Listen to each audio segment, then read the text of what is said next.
नाज़रीन, कराची समेत सिंध के मुख़्तलिफ़ शहरनि में अॼु ॿिए ॾींहुं बि बरसात जो इम्कान आहे। गुज़िरियल ॾींहुं थियल बरसात सबबि अक्सर हंधनि ते बिजली अञा ताईं बहाल न थी सघी आहे। मौसमियात खाते जो चवणु आहे त कराची जे केतिरनि ई इलाइक़नि में बरसात वसाइण वारो सिस्टम मौजूदु आहे। शहर में अॼु शाम या राति जो खिवण ऐं गजगोड़ सां बरसात जो इम्कान आहे।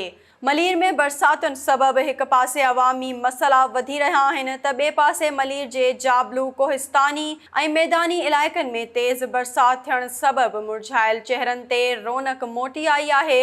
ॿिए पासे इब्राहिम हैदरी, मेमण ॻोठ, काठोड़, पिपरी समेत ॿिया इलाइक़ा बरसाती पाणी सां भरिजी विया आहिनि। हैदराबाद में बि बरसात खां पोइ केतिरनि ई इलाइक़नि में बिजली बंदि थी वई। कासमाबाद जे मुख़्तलिफ़ इलाइक़नि समेत अक्सर ॻोठनि में बिजली बंदि आहे। कुझु हंधनि ते फेज़ उॾामी विया आहिनि जेके अञा ताईं हेस्को इंतिज़ामिया दुरुस्त नाहिनि कया।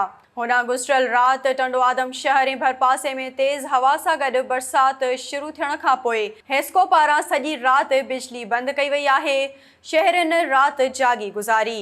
हेस्को टंडो आदम रुगो मुसलसल ख़राबी जो जवाज़ ॼाणाए रही आहे।